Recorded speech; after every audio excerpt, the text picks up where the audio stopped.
നമ്മൾ മീഖായുടെ പുസ്തകത്തിൽ നിന്ന് പഠിച്ചുകൊണ്ടിരിക്കുന്നത്.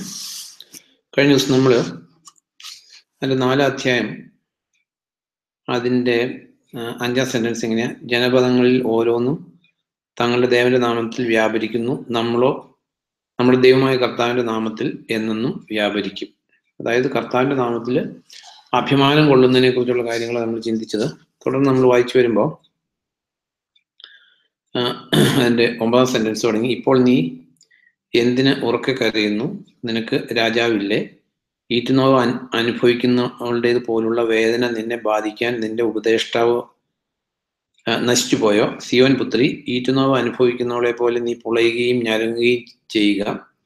ഇപ്പോൾ നീ നഗരത്തിൽ നിന്ന് പുറപ്പെട്ട് വെളിമ്പ്രദേശത്ത് നിന്ന് പാർക്കും. നീ ബാബിലോണിലേക്ക് പോകും, അവിടെ നിന്നെ രക്ഷപ്പെടുത്തും. അവിടെ കരത്തിൽ നിന്ന് കർത്താവ് നിന്നെ വീണ്ടെടുക്കും. ഇത് മീഖ വീണ്ടും അവിടെയുള്ള താൽക്കാലികമായിട്ടുള്ള കണ്ടീഷൻ പറയാണ്. അവർ ബാബിലോൺ എക്സൈലിലേക്ക് പോകും, അവിടെ നിന്ന് തിരികെ വരും. നമുക്കറിയാം, സൈറസ് രാജാവിന്റെ കൽപ്പന പ്രകാരം അവര് ബാബിലോണിൽ നിന്ന് വീണ്ടും തിരികെ വന്നു. പിന്നെ അതിന്റെ കാരണം മീഖയുടെ പുസ്തകത്തിൽ ഇന്റർമിറ്റന്റ് ആയിട്ട് ബാബിലോൺ എക്സൈല്, കർത്താവിന്റെ ഫസ്റ്റ് കമ്മിങ്, സെക്കൻഡ് കമ്മിങ്, കർത്താവിന്റെ മില്ലേനിയം, വാഴ്ച, ഇതെല്ലാം മാറി മാറി എഴുതിയേക്കുവാണ്. അതുകൊണ്ട് നമ്മൾ കറക്റ്റായിട്ട് മനസ്സിലാക്കണം. then 11-ാം സെന്റൻസ് തുടങ്ങി: ഇപ്പോൾ അനേകം ജനതകൾ നിനക്കെതിരെ ഒത്തുചേർന്നിരിക്കുന്നു.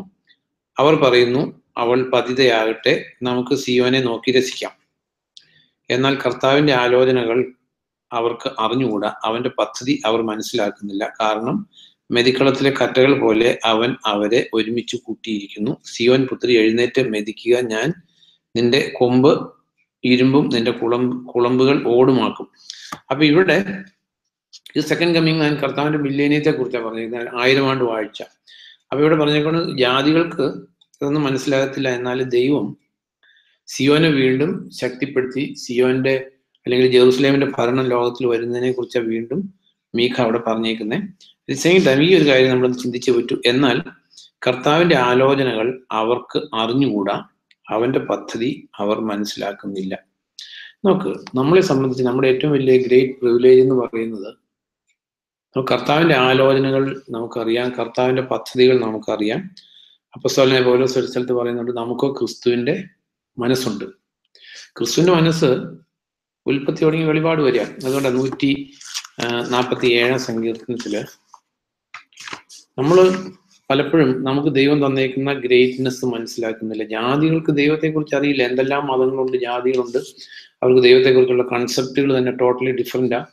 നമുക്കറിയാം, രാജീവ് ഗാന്ധിയെ ബോംബ് വെച്ച് തകർത്ത അവര് രാജീവ് ഗാന്ധിയെ വധിച്ചതിന് ശേഷം ആദ്യം പോയത് തിരുപ്പതിയിൽ നേർച്ച, ഉദ്ദിഷ്ടകാര്യം സാധിക്കാൻ വേണ്ടി. അപ്പൊ അവർക്ക് ദൈവത്തെക്കുറിച്ചുള്ള അറിവെന്ന് പറയുന്നത് ശത്രുവിനെ കൊല്ലാൻ സഹായിക്കുന്ന ഒരു ദൈവം, ശത്രു സംഹാരം. എന്നാൽ ഈ 147-ാം സങ്കീർത്തനത്തിന്റെ 19-20 വായിക്കുമ്പോൾ, അവൻ യാക്കോബിനോട് തന്റെ വചനം ഉദ്ഘോഷിക്കുന്നു, ഇസ്രായേലിനോട് തന്റെ ചട്ടങ്ങളും അനുശാസനങ്ങളും.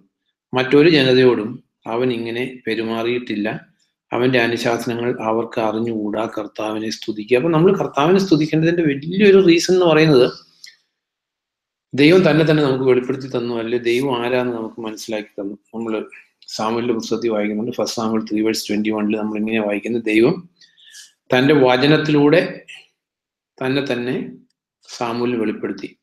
അപ്പൊ ദൈവം തന്റെ വചനത്തിലൂടെ തന്നെ വെളിപ്പെടുത്തുന്നു. അപ്പൊ ഇവിടെ ഇസ്രായേലിനോടുള്ള ഏറ്റവും വലിയ സ്നേഹത്തിന്റെ പ്രകടനം ദൈവത്തെ ഇസ്രായേലിന് വെളിപ്പെടുത്തി കൊടുത്തു എന്നുള്ളതാണ്.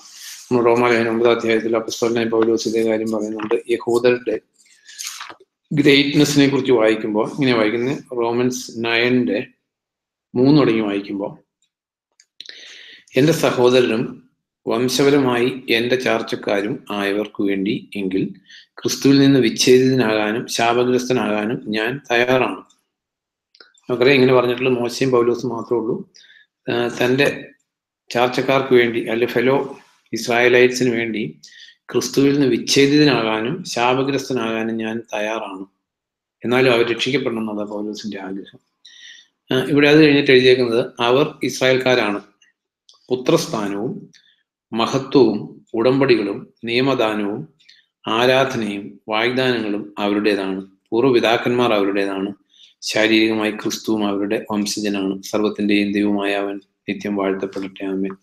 നമ്മൾ അറിയേണ്ട ഒരു കാര്യം, ഈ ജാതികൾക്ക് ആർക്കും ദൈവത്തെക്കുറിച്ചൊരു പരിജ്ഞാനവും ഇല്ല. എന്നാൽ ഇവിടെ മീഖായിൽ നമ്മൾ എഴുതി, ജാതികൾക്ക് അവരുടെ ദൈവത്തിന്റെ ആലോചനകൾ അവർക്ക് അറിഞ്ഞുകൂടാ, അവന്റെ പദ്ധതികൾ അവർ മനസ്സിലാക്കുന്നുമില്ല. അപ്പൊ നമ്മളെ സംബന്ധിച്ച് നമ്മൾ ഏറ്റവും അഭിമാനത്തോടെ ഓർത്തിരിക്കേണ്ട ഒരു കാര്യം, ദൈവത്തെക്കുറിച്ച് നമുക്ക് പരിജ്ഞാനമുള്ളവരാ. ഇസ്രായേൽക്കാരെ കുറിച്ച് റോമൻസ് 2 പറയുന്നുണ്ട്, അവർക്ക് വാഗ്ദത്തങ്ങളുണ്ട്, നിയമമുണ്ട്. നിയമത്തിൽ സത്യം മൂർത്തരൂപം കൊണ്ടിരിക്കുന്നു. റോമൻസ് 2 നമ്മൾ അറിയേണ്ട ഒരു കാര്യം, ഈ ദൈവത്തെക്കുറിച്ചുള്ള പരിജ്ഞാനത്തിന്റെ ഗ്രേറ്റ്നെസ് നമ്മൾ മനസ്സിലാക്കിയില്ലെങ്കിൽ നമ്മൾ ആരാന്ന് നമുക്ക് മനസ്സിലാകത്തില്ല, നമ്മുടെ ഗ്രേറ്റ്നെസ് നമ്മൾ മനസ്സിലാകത്തില്ല. റോമൻസ് 2 നിയമത്തെക്കുറിച്ച് എഴുതിയിരിക്കുന്ന കാര്യം, റോമാലേഖനം 2 അധ്യായം ഞാൻ വായിക്കാം. അതിന്റെ 17 തുടങ്ങി വായിക്കുമ്പോൾ, നീ യഹൂദൻ എന്ന് സ്വയം വീമ്പിളക്കുന്നു, നീ നിയമത്തിൽ അഭയം തേടുന്നു, ദൈവത്തെ ചൊല്ലി നീ വീമ്പിളക്കുന്നു, നീ നിയമത്തിൽ ശിക്ഷണം നേടിയിട്ടുള്ളതിനാൽ ദൈവഹിതം അറിഞ്ഞ് ശ്രേഷ്ഠമായതിനെ അംഗീകരിക്കുന്നു. നിനക്ക് ഉറപ്പുണ്ട്, നീ അന്ധന് വഴികാട്ടിയും അന്ധകാരത്തിലുള്ളവന് വെളിച്ചവുമാണ്. നീ ബുദ്ധിശൂന്യർക്ക് ഉപദേഷ്ടാവും ശിശുക്കൾക്ക് അധ്യാപകനുമാണ്. നിയമത്തിൽ ജ്ഞാനവും സത്യവും മൂർത്തരൂപം കൈക്കൊണ്ടിട്ടുണ്ടല്ലോ. നിയമത്തിൽ ജ്ഞാനവും സത്യവും മൂർത്തരൂപം കൈക്കൊണ്ടിട്ടുണ്ട്. നമ്മളെ സംബന്ധിച്ച്, കമ്മിങ് ബാക്ക് ടു മീഖ, ജാതികൾക്കോ ദൈവത്തിന്റെ ആലോചന അറിയില്ല, നമുക്കോ ദൈവത്തിന്റെ ആലോചന അറിയാം. അപ്പൊ നമ്മളെ സംബന്ധിച്ച് ഡ്യൂട്രോമിയിൽ നമ്മൾ വായിക്കുന്നുണ്ട്, ഇങ്ങനെ ഒരു മഹാജനതയുണ്ടോ? അല്ലെങ്കിൽ ഈ ഇസ്രായേൽക്കാരുടെ ഗ്രേറ്റ്നെസ് ആയിട്ട് ദൈവം പറയുന്നത് ഡ്യൂട്രോമി 4 അതിന്റെ ഞാൻ വായിക്കാം. ഡ്യൂട്രോമി 4 6 തുടങ്ങി വായിക്കുമ്പോൾ,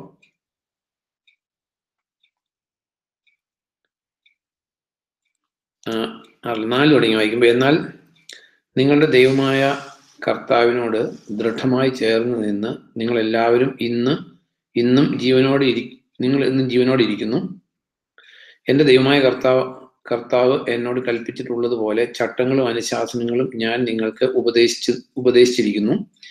നിങ്ങൾ ചെന്ന് കൈവശമാക്കാൻ പോകുന്ന ദേശത്ത് ഇവയെല്ലാം പാലിച്ചു കൊള്ളണം. അവ അനുസരിച്ച് പ്രവർത്തിക്കുവിൻ. വിജാതിയരുടെ ദൃഷ്ടിയിൽ നിങ്ങളുടെ ജ്ഞാനവും വിവേകവും ഇതായിരിക്കും. അപ്പൊ നമ്മൾ അറിയേണ്ട ഒരു കാര്യം, ദൈവത്തെ അറിയാത്തവരുടെ മുമ്പിൽ നമ്മൾ ഈ ദൈവകൽപ്പനകൾ അനുസരിക്കുമ്പോൾ അവരതിനെ എതിർത്താൽ പോലും അവരുടെ ഉള്ളില് ഇതിനെക്കുറിച്ച് വലിയ ആദരവായിരിക്കും. വിജാതിയരുടെ മുമ്പിൽ നിങ്ങളുടെ ജ്ഞാനവും വിവേകവും ഇതായിരിക്കും. ഈ ചട്ടങ്ങളൊക്കെയും കേൾക്കുമ്പോൾ അവർ പറയും, തീർച്ചയായും ഈ മഹാജനത വിജ്ഞരും വിവേകികളും തന്നെ. നാം വിളിച്ച് പ്രാർത്ഥിക്കുമ്പോഴെല്ലാം നമ്മുടെ ദൈവമായ കർത്താവിനെ പോലെ സമീപസ്ഥനായി വർത്തിക്കുന്ന ഒരു ദൈവമുള്ള മഹാജനത ഏതെങ്കിലും ഉണ്ടോ? ഞാൻ ഇന്ന് നിങ്ങളുടെ മുമ്പിൽ അവതരിപ്പിക്കുന്ന ഈ നിയമങ്ങൾ പോലെ ഇത്ര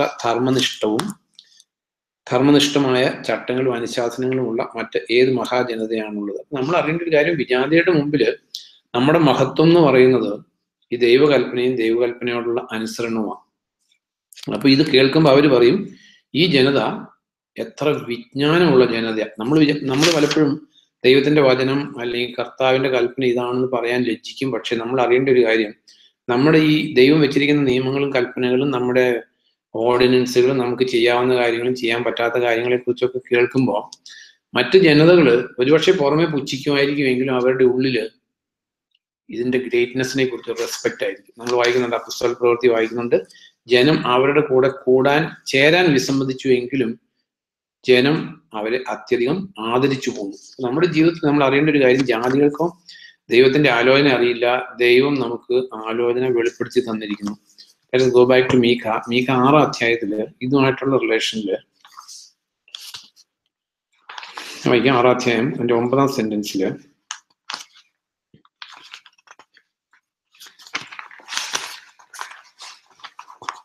മീഖ 6 വായിക്കാം. മീഖ 6 അധ്യായം 9-ാം സെന്റൻസ് ഇങ്ങനെ വായിക്കുന്നു. 9 മനുഷ്യർ തന്റെ നാമത്തെ ഭയപ്പെടേണ്ടതിന് കർത്താവിന്റെ സ്വരം നഗരത്തോട് വിളിച്ചു പറയുന്നു.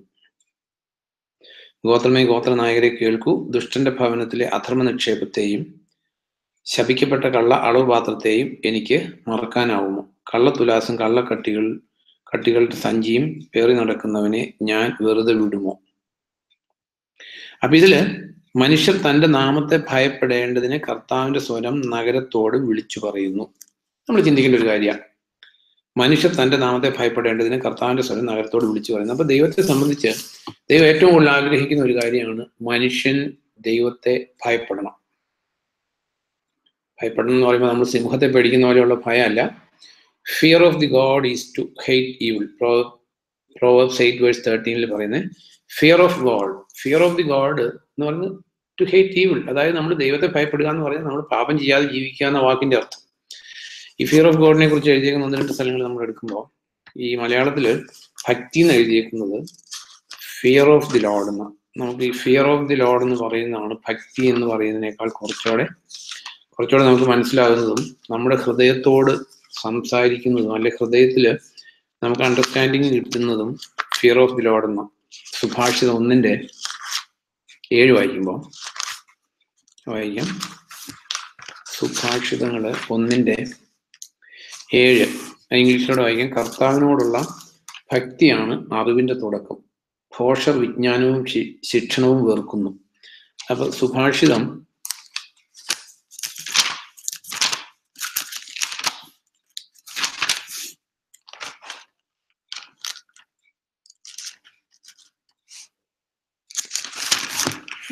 സുഭാഷിതങ്ങൾ 1:7 ഇങ്ങനെ വായിക്കുന്നത്. The fear of the Lord is the beginning of knowledge, but fools despise wisdom and instruction.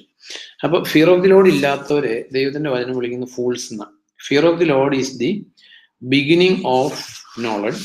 Fear of the Lord is the beginning of knowledge, but fools despise wisdom or knowledge and instruction. അപ്പം നമ്മൾ അറിയേണ്ട ഒരു കാര്യം, fear of the load ഇല്ലാതെ വരിക എന്ന് പറഞ്ഞാൽ ദൈവത്തിന്റെ മുമ്പിൽ ഫൂൾ ആകുക എന്ന വാക്കിന്റെ അർത്ഥം. ദെൻ Proverbs 9 ഞാൻ ഇംഗ്ലീഷിൽ നിന്ന് വായിക്കുന്നത് ദൈവഭക്തി എന്ന് പറയുന്നേക്കാൾ ഇത്തിരിയോടെ നമുക്ക് ഹൃദയത്തോട് സംസാരിക്കുന്ന word fear of the load എന്ന. 9:10 Proverbs 9:10 The fear of the Lord is the beginning of wisdom, and the knowledge of the Holy One is understanding. അപ്പൊ ഫിയർ ഓഫ് ദി ലോഡ് ഇല്ല എന്ന് പറഞ്ഞാൽ ആൾക്ക് അണ്ടർസ്റ്റാൻഡിങ് ഇല്ല എന്നതിന്റെ അർത്ഥം. നമ്മള് Proverbs പത്രോസ് 1 Peter 3 നമ്മൾ വായിക്കുന്നുണ്ട്, dwell with your wives with understanding. അപ്പൊ ഫിയർ ഓഫ് ദി ലോഡ് ഇല്ലാത്ത ഹസ്ബൻഡ് ആണെങ്കിൽ he cannot dwell peacefully with the wife because he is lacking understanding. Fear of the Lord is the beginning of the wisdom, and the knowledge of the Holy One. Knowledge of the Holy One is understanding, or knowledge of the Holy One is same as fear of the Lord. So fear of the Lord is the understanding. Then Job 28:28 and to man he said, behold, the fear of the Lord that is wisdom, and to depart from evil is understanding. To depart from evil is understanding. Same is Proverbs 8:13. To fear of the Lord is to hate evil.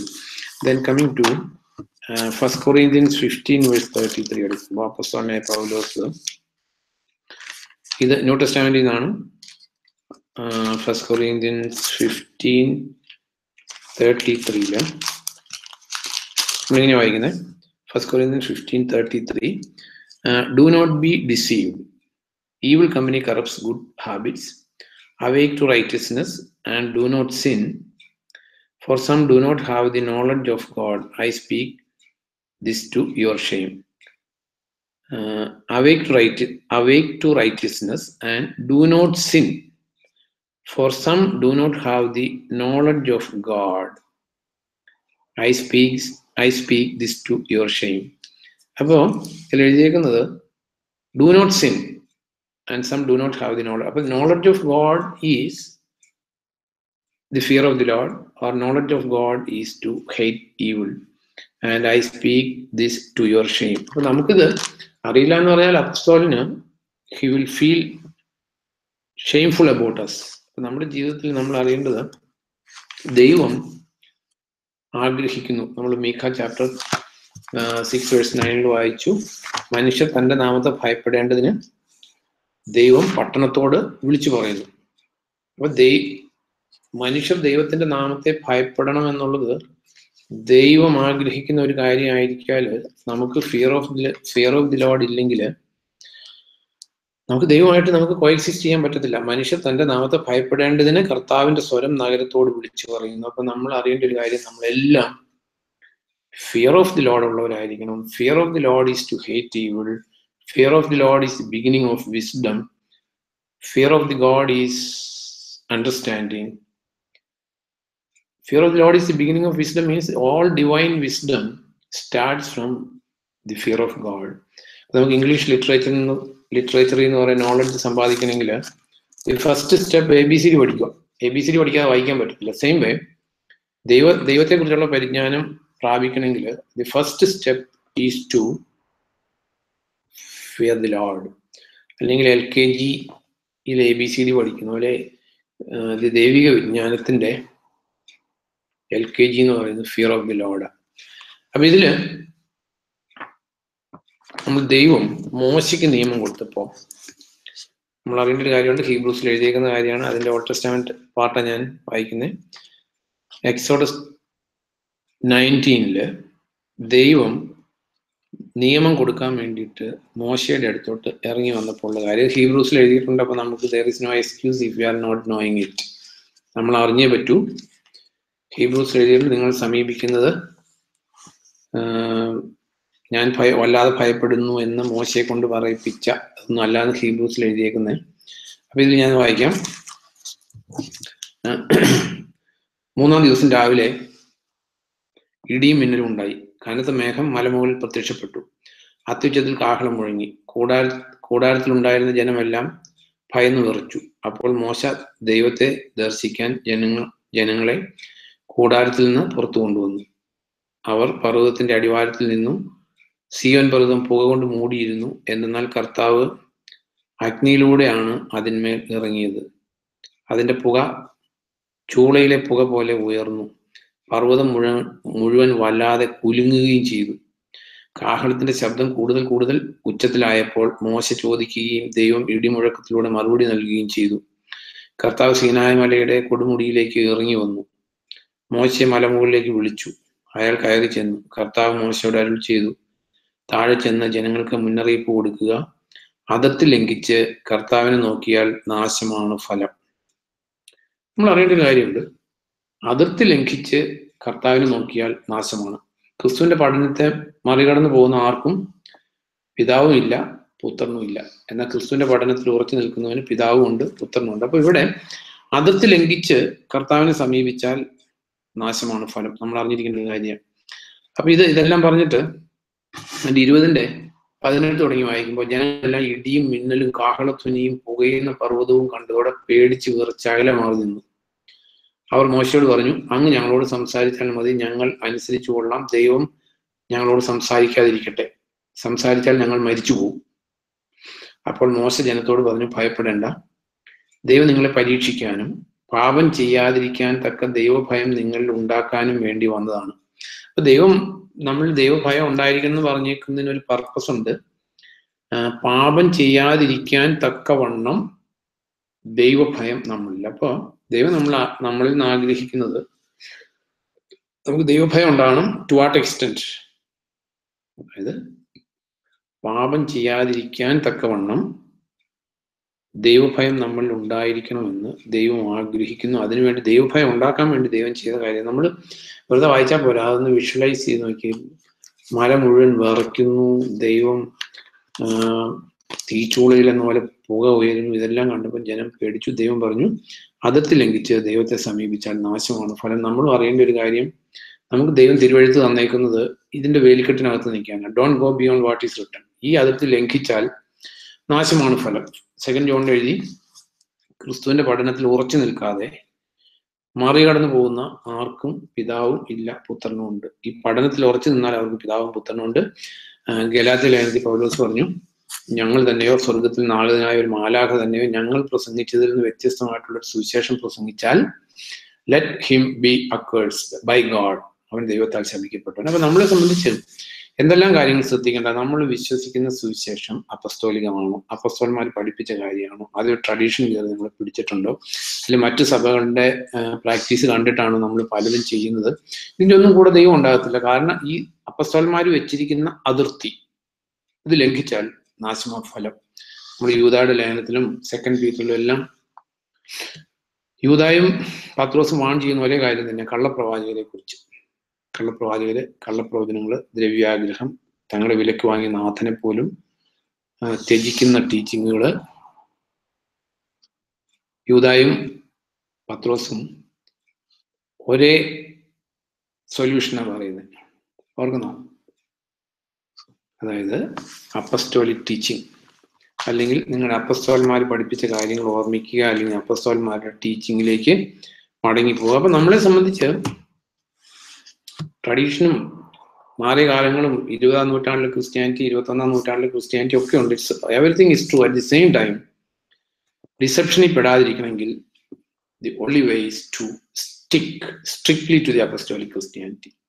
അപ്പസ്തോലന്മാർ പഠിപ്പിക്കാത്ത ഒരു കാര്യം നമ്മൾ practice ചെയ്യരുത്. At the same time അപ്പസ്തോലന്മാർ പഠിപ്പിച്ച കാര്യങ്ങളെല്ലാം നമ്മൾ practice ചെയ്യുകയും ചെയ്താൽ തീർച്ചയായിട്ടും കർത്താവ് നമ്മുടെ കൂടെ ഉണ്ടാകും. അതിർത്തി ലംഘിച്ചാൽ കർത്താവ് കൂടെ ഉണ്ടാകത്തില്ല. കമ്മിങ് ബാക്ക് ടു മീക്കായിലേക്ക് മടങ്ങി വരുമ്പോൾ, മീക്ക ചാപ്റ്റർ 5 നമുക്കറിയാവുന്ന സ്ഥലമാണ്. ഇത് ന്യൂ ടെസ്റ്റാമെന്റിൽ വളരെ കോട്ട് ചെയ്തിരിക്കുന്ന സ്ഥലമാണ്. വളരെ നമ്മുടെ ചെറുപ്പം തുടങ്ങി നമ്മൾ കേട്ടു വന്നേക്കുന്ന ഒരു സ്ഥലമാണ്. At the same time MICAH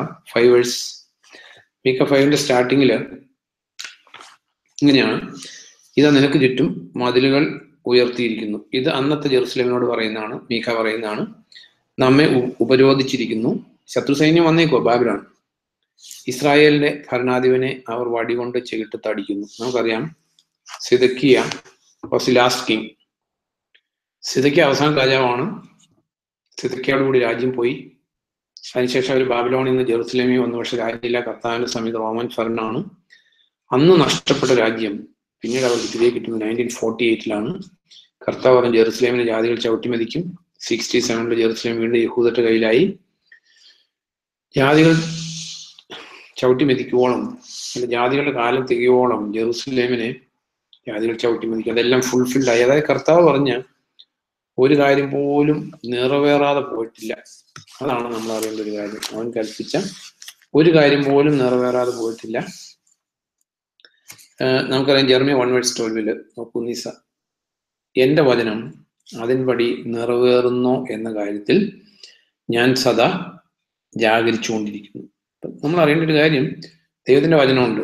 ഉൽപ്പത്തി 2 റെവലേഷൻ, അതിനകത്ത് പറയുന്ന ഒരു വാഗ്ദത്തം വിശ്വസിക്കുന്ന ഒരു മനുഷ്യൻ ഇവിടെ ഉണ്ടെങ്കിൽ ആ മനുഷ്യന്റെ മേൽ ദൈവം തന്നെ കണ്ണുറപ്പിക്കും.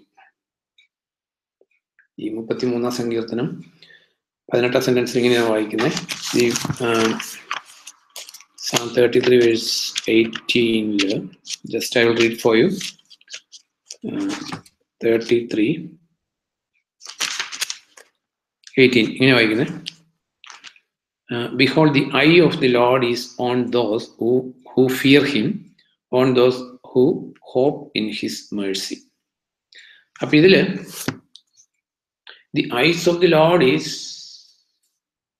on those who fear him. കർത്താവിനെ ഭയപ്പെടുന്നവരുടെ മേൽ കർത്താവിന്റെ കണ്ണ് ഉറപ്പിച്ചിരിക്കുക. സെയിം വേ ഇപ്പൊ കർത്താവിന്റെ ഒരു വാഗ്ദത്തം, ഈ വാഗ്ദത്തം എന്റെ ജീവിതത്തിൽ ദൈവം നിറവേറ്റും. കർത്താവിന്റെ അടിപ്പിണരുകളാൽ രോഗസൗഖ്യമുണ്ട്. എന്റെ കർത്താവ് എന്റെ രോഗത്തിന് സൗഖ്യം തരും. കർത്താവിന്റെ ഗാകുൽത്തായ മരണത്തിൽ കർത്താവ് നമ്മുടെ രോഗങ്ങളെ വഹിച്ചു. ഇത് വിശ്വസിച്ചിരിക്കുന്ന ഒരാളുണ്ടെങ്കിൽ കർത്താവിന്റെ കണ്ണ് അവനെ മേൽ ഫിക്സ് ചെയ്യും. എന്നിട്ട് God will make it sure that it is coming to his life. കാരണം എൻ്റെ വചനം അതിൻപടി നിറവേറുന്നു എന്ന കാര്യത്തിൽ ഞാൻ സദാ ജാഗരിച്ചുകൊണ്ടിരിക്കുകയാണ്. അപ്പൊ കർത്താവിന് സദാ ജാഗരിച്ചുകൊണ്ടിരിക്കുന്നതുകൊണ്ട് നമ്മൾ കർത്താവിൽ പ്രത്യാശ വെച്ചാൽ ദൈവം, നമ്മളിങ്ങനെ വായിക്കുന്ന, തൻ്റെ നേരെ തിരിഞ്ഞ നിഷ്കളങ്ക ഹൃദയർക്ക് താൻ ശക്തൻ എന്ന് കാണിക്കേണ്ടതിന് കർത്താവിന്റെ കണ്ണ് ഭൂമിയിലെങ്ങും ചുറ്റിത്തിരിയുകയാണ്. ആ ചുറ്റിത്തിരിയുമ്പോൾ കർത്താവിനെ ഭയപ്പെടുന്ന, കർത്താവിൽ ആശ്രയം വെച്ചിരിക്കുന്ന, കർത്താവിൽ ശരണം വെച്ചിരിക്കുന്ന ഒരു മനുഷ്യനുണ്ടെങ്കിൽ അവന്റെ മേൽ കർത്താവിന്റെ കണ്ണുറപ്പിക്കും.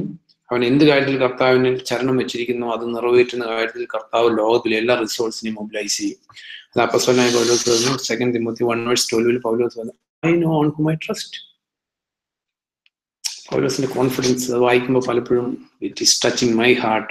പൗലോസ്, I know on whom I trust and I am sure he is able to fulfill what I have entrusted him.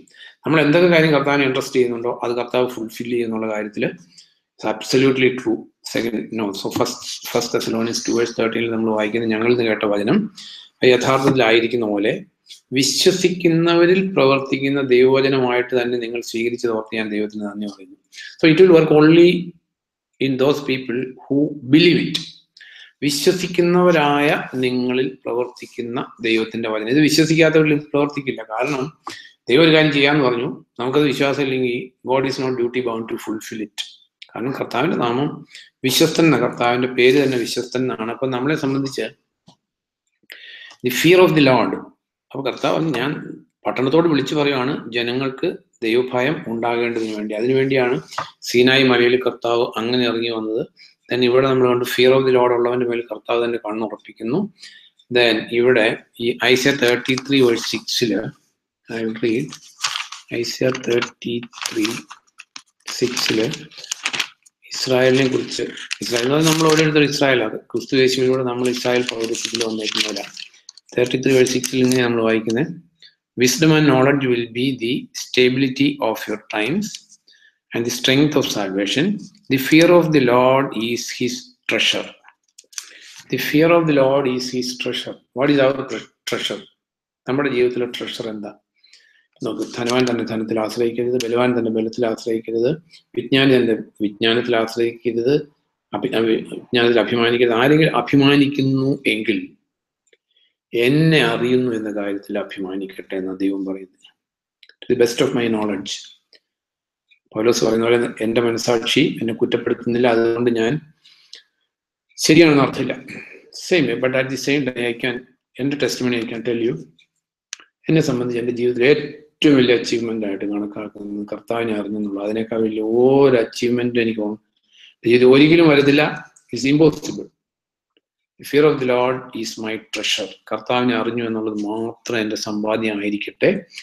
അത് മാത്രം to the best of my knowledge എൻ്റെ ജീവിതത്തിലെ ഏറ്റവും വലിയ നേട്ടമായിട്ട് കണക്കാക്കുന്നത് കർത്താവിനെ അറിയാൻ പറ്റി എന്നുള്ളതാണ്.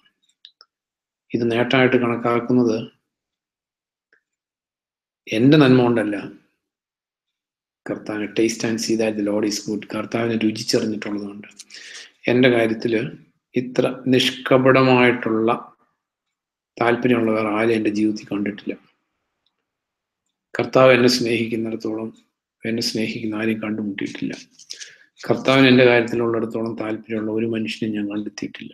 അപ്പൊ കർത്താവിനെ ഞാൻ സ്നേഹിക്കുന്നതല്ല, ദ റൈറ്റ് വേർഡ് ഈസ് സ്നേഹിച്ചു പോകുന്നതാണ്.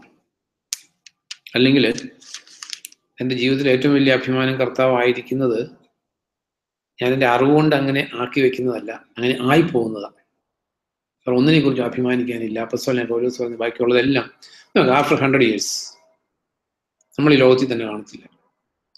ഇനി 100 years എന്ന് പറയുന്നത് നമ്മൾ 100 years ഇരുന്നിട്ടല്ല, ഇൻക്ലൂഡിങ് ദി സ്മോൾ ചിൽഡ്രൻ, അവരെയും കൂടെ കൂട്ടിയാലും നമ്മൾ 100 വർഷം ഇരിക്കത്തില്ല. അതിനു മുമ്പ് കർത്താവിൻ്റെ മുമ്പിൽ കണക്ക് കൊടുക്കേണ്ടി വരും. ഒരു ദിവസം കർത്താവിൻ്റെ മുമ്പിൽ നിൽക്കേണ്ടി വരും. നമ്മൾ റോമൻസ് 14 വായിക്കുന്ന നാം എല്ലാവരും ദൈവത്തിന്റെ മുമ്പിൽ കണക്ക് കൊടുക്കേണ്ടി വരും. ദെൻ Proverbs 19:23 നമ്മൾ ഫിയർ ഓഫ് ദി ലോർഡിനെ കുറിച്ച് വായിക്കുന്നു.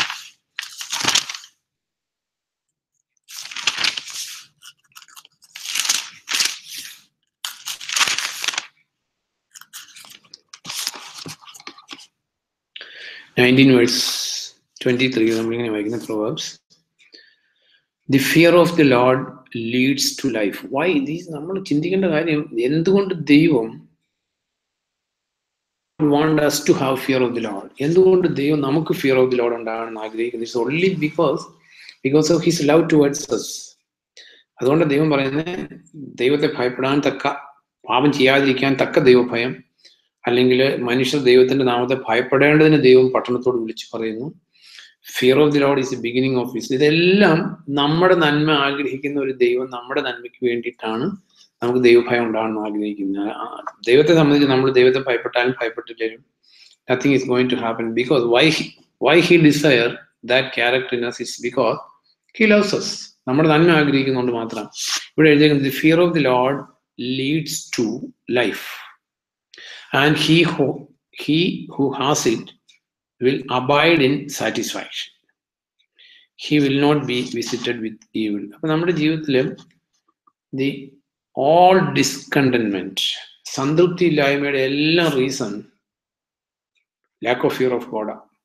Fear of God ഉള്ള മനുഷ്യന് the fear of the Lord leads to life, spiritual life, ലോകത്തെ ലൈഫ്, abundant life, സന്തോഷമുള്ള life. Everything is from this, stemming out from the fear of the Lord. And he who has it, ഇതുള്ള ഒരാൾക്ക് he will abide in satisfaction. അപ്പൊ നമ്മുടെ ജീവിതത്തിൽ fear of the Lord ഉണ്ടോ നമുക്ക് തന്നെ ടെസ്റ്റ് ചെയ്യാനുള്ള ഏറ്റവും വലിയ തെളിവ്, നമുക്ക് സാറ്റിസ്ഫാക്ഷൻ ഉണ്ടോ, നമുക്ക് കണ്ടന്റ്മെന്റ് ഉണ്ടോ, അത് നമുക്ക് ഇല്ലായ്മയെ കുറിച്ചാണോ നമ്മുടെ സംസാരം, അത് നമുക്ക് ഉള്ളതിനെ കുറിച്ചാണോ. നമുക്ക് നമ്മളെക്കാൾ ഇല്ലാത്ത എത്രയോ ആൾക്കാരുണ്ട്. ഇപ്പൊ നമുക്കില്ലാന്ന് എങ്ങനെ പറയാൻ പറ്റും? നമുക്ക് എന്നുള്ള അവസ്ഥ, സ്വപ്നം കാണാൻ പറ്റാത്ത അവസ്ഥ ജീവിക്കുന്ന അനേകരുണ്ട്. നമ്മുടെ എന്ത് മെറിറ്റ് കൊണ്ട് നമ്മൾ ഈ നിലയിലായേക്കുന്നു? ഒന്നുമില്ല, നത്തിങ്. അപ്പൊ ഈ ഡിസ്കണ്ടന്റ്മെന്റ് അല്ലെങ്കിൽ സാറ്റിസ്ഫാക്ഷൻ ഇല്ലാത്ത, നമുക്ക് സംതൃപ്തി ഇല്ലാത്ത ജീവിതത്തിന്റെ ഉള്ളി റീസൺ ഫിയർ ഓഫ് ഗോഡ് ഇല്ലാത്തതുകൊണ്ട്, ദൈവത്തെ ഭയപ്പെടാത്തതുകൊണ്ട്. ദൈവം നമുക്ക് പലർക്കും ഇല്ലാത്ത പലതും തന്നിരിക്കുന്നു, എന്നിട്ടും നമുക്ക് സാറ്റിസ്ഫാക്ഷൻ ഇല്ലെങ്കിൽ is because of lack of fear of God. Then he will not be the one who is having the fear of the Lord. He will not be visited with evil. ദൈവഭയത്തിൽ ജീവിക്കുന്ന ഒരു മനുഷ്യന് he will not be visited with evil. That's what Bible says. അവന് ഒരിക്കലും ഈവിളിലൂടെ ദൈവം അവനെ സന്ദർശിക്കേണ്ട ആവശ്യമല്ല. നമ്മുടെ ജീവിതത്തിൽ കഷ്ടങ്ങൾ, ദുഃഖങ്ങൾ നമ്മൾ ഒരിക്കലും ചിന്തിക്കരുത് നമ്മൾ ഇതിലെല്ലാം തികഞ്ഞവരാണ്. No, we are all lacking. നമുക്ക് ഫിയർ ഓഫ് ദി ലോർഡ് ഇല്ല, നമുക്ക് ദൈവത്തിനെ കുറിച്ചുള്ള ഭയം ഇല്ല. നമ്മൾ വായിക്കുന്നു, Isaiah 66 വായിക്കുന്നു, എന്റെ വചനം കേട്ട് വിറയ്ക്കുന്നവനെയാണ് ഞാൻ കടാക്ഷിക്കുന്നത്. Where is the fear of the Lord? The shivering in front of the word of the Lord disappeared. എല്ലാവരും പറയുന്ന അങ്ങനെ ആയാലും കുഴപ്പമില്ല, ഇതിങ്ങനെ ആയാലും കുഴപ്പമില്ല, ഇത് അത്ര പ്രധാനപ്പെട്ട കാര്യമല്ലോ, ഇത് പ്രധാനപ്പെട്ടതല്ല. നോക്ക്, അപ്പോസ്തലനായ പൗലോസ് ഡമാസ്കസില്, അപ്പോസ്തലനായ പത്രോസ് വന്നപ്പോ വലിയ പ്രശ്നമൊന്നുമല്ല. ഉപദേശം സ്നാനപ്പെടണ്ടെന്നോ അല്ലെങ്കിൽ രക്ഷിക്കപ്പെടണ്ടെന്നുള്ള ടീച്ചിങ് ഒന്നും അല്ല. നോ, വിഗ്രഹം വെക്കണം എന്നുള്ള ടീച്ചിങ് അല്ല, കുർബാനയിലുള്ള ടീച്ചിങ് അല്ല, ഒന്നുമല്ല. നോ, അപ്പോസ്തലനായ പത്രോസ്, കാരണം ഇത് ജാതികളിൽ നിന്ന് രക്ഷിക്കപ്പെട്ട ആൾക്കാരുടെ കൂടെ ഒരു യഹൂദ ആ പാരമ്പര്യത്തെ മുറുകെ പിടിച്ച് അവരുടെ കൂടെ ഇരുന്ന് ഭക്ഷണം കഴിക്കാൻ തയ്യാറാകാത്ത ഒരവസ്ഥ. അപ്പോസ്തലനായ പൗലോസും, ഇവർക്കെല്ലാം അറിയാം ദൈവം യഹൂദനും ജാതിക്കും തമ്മിലൊരു വ്യത്യാസം കൽപ്പിച്ചിട്ടില്ല. ബട്ട് ഇവരുടെ ക്യാരി ഓവർ ജൂയിഷ് ഫെയ്ത്താ. ഇവർ ജാതികളുടെ കൂടെ ഭക്ഷണം കഴിക്കില്ല, ജാതികളുടെ കൂടെ ഇരിക്കത്തില്ല, ഒന്നുമില്ല. എന്നാൽ കർത്താവായ യേശു ക്രിസ്തു മരിച്ചു, ദേവാലയത്തിൽ തിരശ്ശീല മുകളിൽ മുതൽ അടിവരെ രണ്ടായി കീറിപ്പോയി, ജാതികളും യഹൂദനും തമ്മിൽ ഒരു വ്യത്യാസമില്ല എന്ന് ദൈവം കൽപ്പിച്ചു. ഇരുവരെയും വിശ്വാസത്താൽ അവരുടെ ഹൃദയങ്ങളെ ദൈവം ശുദ്ധീകരിച്ചു. പക്ഷെ പത്രോസ് അവിടെ വന്നപ്പോൾ ജാതികളുടെ കൂടെ ഭക്ഷണം കഴിക്കാൻ മടി. ഇത് കണ്ട പൗലോസ്, നമ്മൾ വായിക്കുന്ന, സകലരുടെയും മുമ്പാകെ വെച്ച് ഞാൻ പത്രോസിനെ എതിർത്തു. ഒരു യഹൂദനായ നീ ഒരു യഹൂദനെ പോലെ അല്ല, ജാതിയെ പോലെയാണ് ജീവിക്കുന്നതെങ്കിൽ ജാതീയനായിട്ടുള്ളവനോട് യഹൂദനെ പോലെ ജീവിക്കാൻ പറയാൻ നിനക്ക് എന്താ അധികാരം? നോക്കപ്പോൾ പൗലോസിനെ പോലെയുള്ള ഒരു വ്യക്തി ജീവിച്ചിരുന്നതുകൊണ്ട്, അല്ലെങ്കിൽ ക്രിസ്ത്യാനിറ്റിയിൽ പരിച്ഛേദനം കടന്നു വന്നതിന് എല്ലാം ചെയ്തതിനെ. മനുഷ്യൻ മതത്തിന് വേണ്ടി എന്തും ചെയ്യും, കാരണം മതത്തിന് മനുഷ്യനെ കൊല്ലാനുള്ള ശക്തിയുണ്ട്. അപ്പൊ ഇവിടെ നമ്മൾ വായിക്കുന്നത് ആ ഒരു നിമിഷം പോലും നമ്മൾ വായിക്കുന്ന ഗലേഷ്യൻസ് ചാപ്റ്റർ 2 എടുക്കുമ്പോൾ നമുക്ക് എവിടെ ഈ ദൈവഭയം? നമ്മൾ കോംപ്രമൈസേഴ്സ് ആണോ? ദൈവത്തിന്റെ വചനത്തോട് എഴുതപ്പെട്ടിരിക്കുന്നതിന് നമ്മൾ മുറുകെ പിടിക്കുന്നവരാണോ? അതെയോ ദൈവത്തോടുള്ള ആത്മാർത്ഥത, ദൈവവചനത്തോടുള്ള ആത്മാർത്ഥതയും ദൈവവചനത്തോടുള്ള പാഷനും നമുക്ക് നഷ്ടപ്പെട്ടോ? നമ്മളിങ്ങനെ വായിക്കുന്നത് ഗലേഷ്യൻസ് 2 അതിൻ്റെ എൻ്റെ കൂട്ടത്തിൽ ഉണ്ടായിരുന്ന തീത്തോസ് ഗ്രീക്കുകാരനായിരുന്നിട്ടും പരിച്ഛേദനത്തിന് അയാളെ ആരും നിർബന്ധിച്ചില്ല. എങ്കിലും സൂത്രത്തിൽ അവിടേക്ക് കടന്നു പറ്റിയ ചില കപട സഹോദരർ ഞങ്ങളുടെ ഇടയിൽ നുഴഞ്ഞു കയറി ക്രിസ്തുയേശുവിൽ ഞങ്ങൾക്കുണ്ടായിരുന്ന സ്വാതന്ത്ര്യത്തെക്കുറിച്ച് തന്ത്രപൂർവ്വം മനസ്സിലാക്കി അടിമത്തത്തിലേക്ക് വീണ്ടും ഞങ്ങളെ തള്ളി വീഴ്ത്താൻ പരിശ്രമിച്ചു. എന്നിട്ടും ഒരു നിമിഷം പോലും അവർക്ക് ഞങ്ങൾ വിധേയരായില്ല. അങ്ങനെ സുവിശേഷ സത്യം നിങ്ങൾക്ക് വേണ്ടി പരിരക്ഷിക്കപ്പെട്ടു. അതായത് വിജാതികളോട് പറയും, ഈ സുവിശേഷ സത്യം പരിരക്ഷിക്കാൻ വേണ്ടിയിട്ട് പൗലോസ് ഇത്രയേറെ ത്യാഗം സഹിച്ച് ഇത്രയേറെ അൺകോംപ്രമൈസിങ് ആയിട്ട് നിന്നില്ലായിരുന്നെങ്കിൽ ഈ ജാതികളെല്ലാം നമ്മളും ജാതികളാ, പരിച്ഛേദനം എന്നുള്ള നിയമം ക്രിസ്ത്യാനിറ്റിയിൽ കടന്നു വരുമായിരുന്നു. അപ്പൊ നമ്മുടെ ജീവിതത്തിൽ നമ്മൾ അറിയേണ്ട ഒരു കാര്യം, പൗലോസിന് ആ സിറ്റുവേഷൻ വന്നു. നമ്മുടെ ജീവിതത്തിലെല്ലാം ചെറിയ ചെറിയ സാഹചര്യങ്ങൾ കർത്താവിനെ വിറ്റ്നസ് ചെയ്യേണ്ട സാഹചര്യങ്ങൾ വരും. അപ്പൊ വചനം അങ്ങനെയാണെങ്കിലും അത് വലിയ കുഴപ്പമൊന്നുമില്ല, അതങ്ങനെയാണല്ലോ എന്ന് പറയുന്നത്, it's because we do not have the fear of the Lord. ദൈവം ഭയം ഇല്ലാത്തതുകൊണ്ട്. ദൈവം നമ്മൾ വായിക്കുന്നുണ്ട് 138 സങ്കീർത്തനത്തിൽ വായിക്കുന്നുണ്ട്, തന്റെ നാമത്തെയും തന്റെ വചനത്തെയും എല്ലാറ്റിലും ഉപരിയായിട്ട് ദൈവം എക്സാൾട്ട് ചെയ്തിരിക്കുന്നു. ദൈവത്തിന്റെ വചനത്തിന് വിരുദ്ധമായിട്ടുള്ള ഒരു കാര്യവും ദൈവം ചെയ്യില്ല. ദൈവവചനത്തിന് നിരക്കാത്ത എന്തെങ്കിലും കാര്യങ്ങളുണ്ടെങ്കിൽ അതിന്റെ കൂടെ ദൈവം ഉണ്ടെന്ന് നമുക്ക് തോന്നുന്നെങ്കിൽ നമുക്ക് തെറ്റുപറ്റി. We are deceived. അപ്പൊ ഇവിടെ കമ്മിങ് ബാക്ക് ടു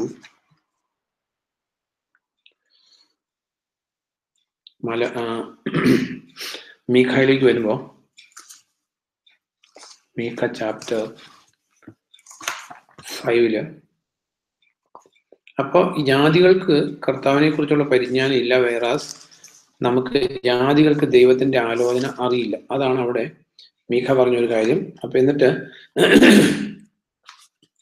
പിന്നെ നമ്മൾ അതിന്റെ 5ാം അധ്യായത്തിലേക്ക് വരുമ്പോൾ നമ്മൾ കണ്ടു, അപ്പോ ആ ഇസ്രായേൽ രാജാവിന്റെ ചെകിട്ടത്ത് അവരടിച്ചു, ബാബിലോൺകാർ അടിച്ചു അവിടെ. അതിനുശേഷം 5ാം അധ്യായത്തിൽ നമ്മൾ കാണുന്നത് 5:2 തുടങ്ങി നമുക്കറിയാം, സലാലയോ ബേത്ലഹം എഫ്രാത്ത, നീ യഹൂദ വംശങ്ങളിൽ ഏറ്റവും ചെറുതെങ്കിലും ഇസ്രായേലിനെ ഭരിക്കേണ്ടവൻ എനിക്കായി നിന്നിൽ നിന്ന് പുറപ്പെടും. അവൻ പണ്ടേ പുരാതന ദിനങ്ങളിൽ തന്നെ ഉത്ഭവിച്ചവൻ. അതിനാൽ ഈറ്റുനോവ് അനുഭവിക്കുമ്പോൾ പ്രസവിക്കുവോളം അവൻ അവരെ കൈവടിയും. പിന്നീട് അവന്റെ സഹോദരരിൽ ശേഷിക്കുന്നവർ ഇസ്രായേൽ ജനത്തിന്റെ അടുക്കൽ മടങ്ങിയെത്തും. എന്നാൽ അവൻ എഴുന്നേറ്റ് തന്റെ ആട്ടിൻപറ്റത്തെ കർത്താവിന്റെ ശക്തിയിൽ തന്റെ ദൈവമായ കർത്താവിന്റെ നാമത്തിന്റെ മഹിമയിൽ മേയ്ക്കും. അവർ സുരക്ഷിതരായി വസിക്കും, കാരണം അപ്പോൾ ഭൂമിയുടെ അറ്റങ്ങളോളം അവൻ വലിയവനായിരിക്കും. അവൻ നമ്മുടെ സമാധാനമായിരിക്കും. അപ്പൊ ഇവിടെ പറഞ്ഞേക്കുന്നത് അറിയാവുന്ന സ്ഥലം ബെത്ലഹേം എഫ്രാത്ത, നീ യഹൂദ ഭവനങ്ങളിൽ ഏറ്റവും ചെറുതെങ്കിലും ഇസ്രായേലിനെ ഭരിക്കേണ്ടവൻ എനിക്കായി നിന്നിൽ നിന്ന് പുറപ്പെടും. അവൻ പണ്ടേ പുരാതന ദിനങ്ങളിൽ തന്നെ ഉത്ഭവിച്ചവൻ. അപ്പൊ ഇവിടെ പറഞ്ഞത് നമുക്കറിയാവുന്ന കാര്യമാണ്, ഇസ്രായേലിനെ ഭരിക്കാനുള്ളവൻ ഈ ബെത്ലഹമിൽ നിന്ന് ഉത്ഭവിക്കും. നമുക്കറിയാം ദാവീദിന്റെ സ്ഥലമായിരുന്നു ബെത്ലഹം. ദാവീദിന്റെ പിന്മുറക്കാരനായിട്ട് കർത്താവ് വന്നതുകൊണ്ടാണ് ഈ ബെത്ലഹമിൽ തന്നെ വന്ന് ജനിക്കാൻ കാരണം. നമുക്കറിയാം 1 സാമുവേൽ 16 എടുക്കുമ്പോ ദാവീദിന്റെ നേറ്റീവ് പ്ലേസ് ബെത്ലഹമാണ്. ദാവീദ് വേറൊരു സ്ഥലത്ത് പറയുന്നില്ലേ, ബെത്ലഹം ആ കിണറിലെ വെള്ളം ഇത് കിട്ടിയിരുന്നെങ്കിൽ, കാരണം ജനിച്ചു വളർന്ന സ്ഥലത്ത് കിണറിന്റെ ആ വെള്ളം. അപ്പൊ ഇവിടെ ഇത് കർത്താവിനെ കുറിച്ചുള്ള പ്രവചനം നമുക്കറിയാം. ഇതിൽ എഴുതിയേക്കുന്നത്, ഇസ്രായേലിനെ ഭരിക്കേണ്ടവൻ എനിക്കായി നിന്നിൽ നിന്ന് പുറപ്പെടും. അവൻ പണ്ടേ പുരാതന ദിനങ്ങളിൽ തന്നെ ഉത്ഭവിച്ചവൻ. ഇതിനെക്കുറിച്ച് ഏശയ്യാ പ്രവാചകൻ പറഞ്ഞേക്കുന്നത് നമുക്കറിയാം. ഐസയ്യാ ചാപ്റ്റർ 9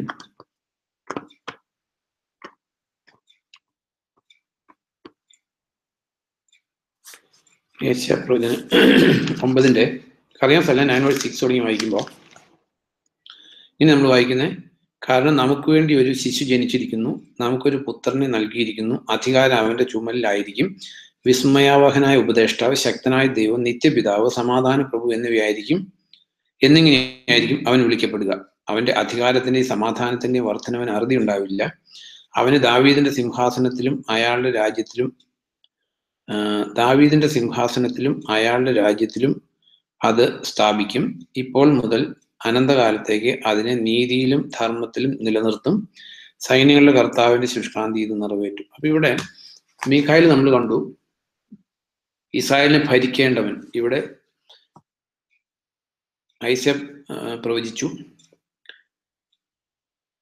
അവന്റെ അധികാരത്തിന്റെയും സമാധാനത്തിന്റെയും വർധനവിന് അതിലുണ്ടാകില്ല. ഇംഗ്ലീഷിൽ വായിക്കുമ്പോൾ ഐസയ്യാ 9:6 the government is upon his shoulder. അവിടെ പറഞ്ഞിരിക്കുന്നത് മീഖായിൽ നമ്മൾ കണ്ടു, ഇസ്രായേലിനെ ഭരിക്കേണ്ടവൻ എനിക്കായി നിന്നിൽ നിന്ന് പുറപ്പെടും. ഇവിടെ എഴുതിയേക്കുന്ന 9 verse 6 അങ്ങനെ എഴുതിയേക്കുന്നത്, for unto us a child is born, unto us a son is given, and the government will be upon his shoulder. See, government will be upon his shoulder. അപ്പൊ നമ്മുടെ ജീവിതത്തിന്റെ ഭരണം, നമ്മുടെ ജീവിതത്തിന്റെ government, if you are handing it over to his shoulder, he will take control of our life. The government will be upon his shoulder and his name will be called. The ജനിക്കാനിരിക്കുന്ന ശിശുവിന്റെ പേര്, his name will be called Wonderful Counselor, Mighty God. അപ്പൊ ആ ശിശു ദൈവമായിരിക്കും. He will be called God. ഇസ്രായേലിനെ സംബന്ധിച്ച് ദൈവം എന്ന് വിളിക്കപ്പെടുക എന്ന് പറഞ്ഞാൽ അവർക്ക് ദൈവത്തെ കുറിച്ചുള്ള തീക്ഷ്ണത നമുക്ക് ചിന്തിക്കാൻ പറ്റത്തില്ല. He is called Everlasting Father, Prince of Peace. കാരണം ഈ ശിശു പുത്രനാണ്, ദൈവത്തിന്റെ പുത്രനാണ്, പിതാവുമാണ്. പിതാവും പുത്രനും പരിശുദ്ധാത്മാവും കൂടിയുള്ള ത്രിയേക ദൈവം കുറിച്ചുള്ള ഒരു ഇതാണ്. He's mighty God, everlasting Father, Prince of piece.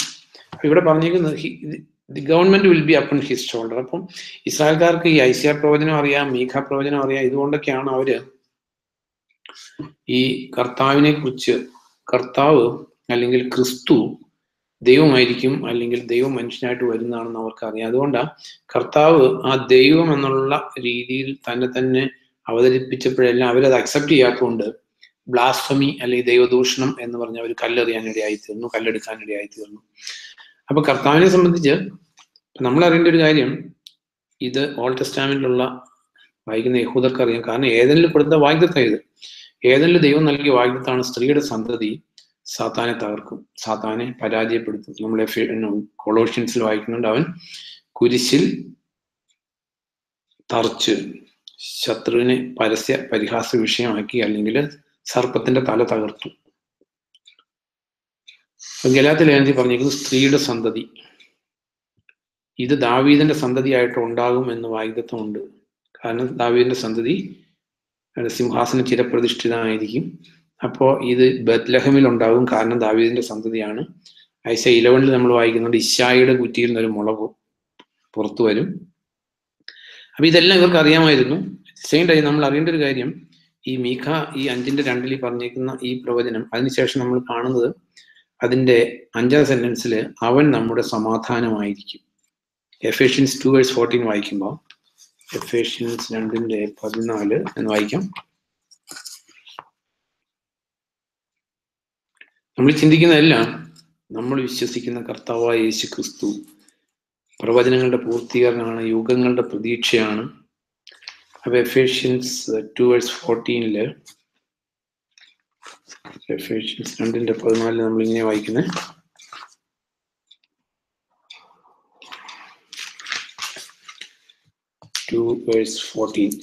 അവനാണ് നമ്മുടെ സമാധാനം. അപ്പോ ഹീസ് അവർ പീസ്. നമ്മൾ ഒരു യഹോവ നാമമായിട്ട് പറയാറുണ്ട്, യഹോവ ഷാലോം, ദൈവം സമാധാനം. കർത്താവിന്റെ ഒരു പേര് തന്നെ സമാധാനം എന്നാണ്. അപ്പൊ സുവിശേഷത്തെ കുറിച്ച് പറയുന്നത് സമാധാന സുവിശേഷം എന്നാണ്. അപ്പൊ ഇവിടെ നമ്മൾ മീഖായിൽ കണ്ടു, അവൻ നമ്മുടെ സമാധാനമായിരിക്കും. ഐസയിൽ നമ്മൾ കണ്ടു, ഐസയില് അതിന്റെ 9:6 നമ്മൾ വായിക്കുന്ന everlasting Father, Prince of piece.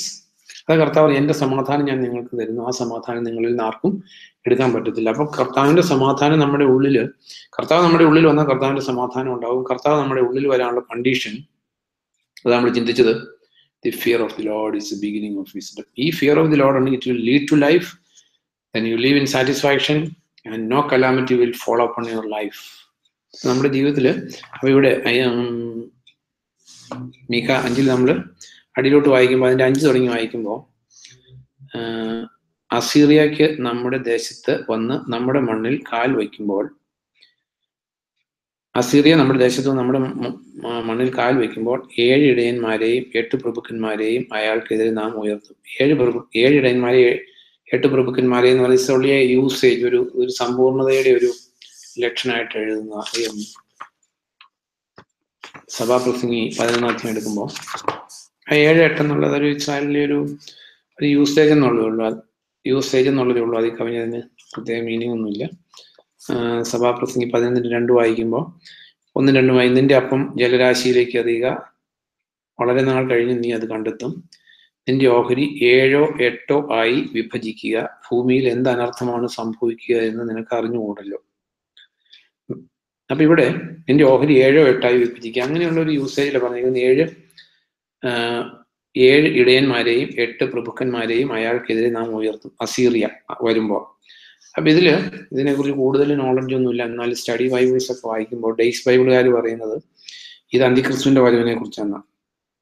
അവർ അസീറിയ ദേശത്തെ വാൾ കൊണ്ട് ഭരിക്കും, ഊരിപ്പിടിച്ച വാൾ കൊണ്ട് നിമ്രോദ് ദേശത്തെ ഭരിക്കും. അസീറിയ നമ്മുടെ ദേശത്ത് വന്ന് നമ്മുടെ അതിർത്തിക്കുള്ളിൽ പാദം ഉറപ്പിക്കുമ്പോൾ അവൻ അവരിൽ നിന്ന് നമ്മെ രക്ഷിക്കും.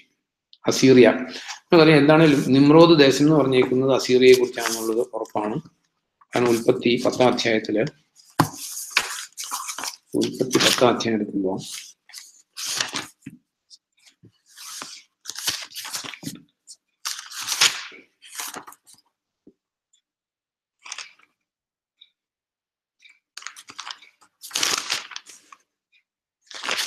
ഉൽപ്പത്തി 10 നമ്മളിങ്ങനെ വായിക്കുന്നത് 10-ന്റെ 8 തുടങ്ങി വായിക്കുമ്പോൾ രാമയുടെ പുത്രന്മാർ ശേബ, ദേദാൻ, കൂശിന്റെ പുത്രനായ നിമ്രോദ്, ഭൂമിയിലെ ആദ്യത്തെ വീരയോദ്ധാവ്. അയാൾ കർത്താവിന്റെ മുമ്പാകെ ഒരു നായാട്ടുവീരനായിരുന്നു. അങ്ങനെ കർത്താവിന്റെ മുമ്പാകെ നിമ്രോദിനെ പോലെ ഒരു നായാട്ടുവീരൻ എന്ന ചൊല്ലു തന്നെ ഉണ്ടായി. അയാളുടെ രാജ്യത്തിലെ മുഖ്യ നഗരങ്ങൾ ബാബേൽ, ഏറെക്, അക്കാദ് ഇവയെല്ലാം സീനാ ദേശത്തിലായിരുന്നു. ആ ദേശത്ത് നിന്ന് അയാൾ അസീറിയയിലേക്ക് പോയി നിനവെ, റെഹോബോത്ത് ഈർ, കാലഹ്, രേസൻ എന്നീ നഗരങ്ങൾ പണിതു. അപ്പൊ നിനവെ പണിതത്, അസീറിയ പണിതത് നിമ്രോദ്. അപ്പൊ നിമ്രോദ് ദേശം എന്ന് പറഞ്ഞാൽ അസീറിയ എന്ന് അതിന് വാക്കിന് അർത്ഥമുള്ള സ്ക്രിപ്ചർ നമ്മൾ അക്സെപ്റ്റ് ചെയ്തേ പറ്റൂ. അപ്പൊ ഇവിടെ ഈ അസീറിയൻ വരുന്നതിനെ കുറിച്ച്, അത് അന്തിക്രിസ്തുവിന്റെ വരവാണെന്നും അപ്പോൾ കർത്താവ് രക്ഷിക്കുന്നതിനെ കുറിച്ചുമാണ് എഴുതിയേക്കുന്നത്. കാരണം ഇങ്ങനെ എഴുതിയേക്കുന്നത്, അവർ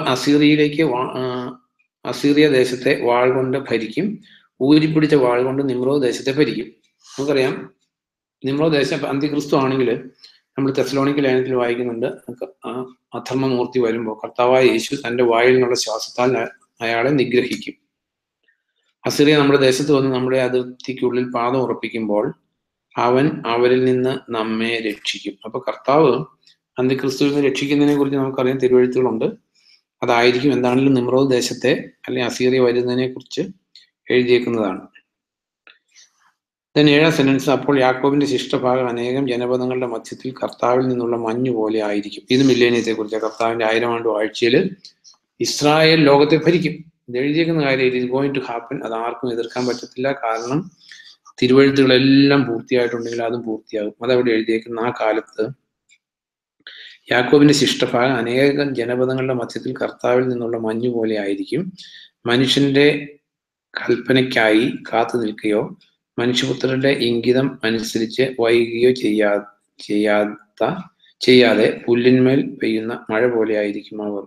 യാക്കോബിന്റെ ശിഷ്ടഭാഗം ജനതകൾക്കിടയിൽ, അനേകം ജനപദങ്ങൾക്കിടയിൽ, വന്യജന്തുക്കൾക്കിടയിലെ സിംഹത്തെ പോലെ ആയിരിക്കും. നമ്മൾ കണ്ടേക്കുന്ന കാര്യങ്ങൾ, വന്യജന്തുക്കൾക്കിടയിലെ സിംഹത്തെ പോലെ. ചുറ്റും മുസ്ലിം കൺട്രികളുടെ നടുക്ക് നിന്നിട്ട് ദൈവത്തിന്റെ സംരക്ഷണം കൊണ്ട് മാത്രം ഇസ്രായേലിന് നിലനിൽക്കാൻ പറ്റുന്നു. 67-ലെ സിക്സ് ഡേ വാറില് ഇങ്ങനെ പറയുന്നത്, ഈ യഹൂദരുടെ ശവം കുഴിച്ചിടാനുള്ള സിമിത്തേരി വരെ ഒരുക്കിയിട്ട് അറബ്സ് യുദ്ധത്തിന് വന്നു. കാരണം ഇത്ര വലിയ മാസമായിട്ടുള്ള ഡെഡ് ബോഡിയുടെ അക്കുമുലേഷൻ വരുമ്പോൾ മറവ് ചെയ്യാനുള്ള പ്ലാനും കൂടി അവർ ഇട്ടിട്ടുണ്ടായിരുന്നു. പക്ഷെ നമുക്കറിയാൻ സംഭവിച്ചത്, ഈ ഇസ്രായേലിനെ നശിപ്പിക്കാൻ വന്നവർ അവരെല്ലാം കീഴടക്കപ്പെട്ടു.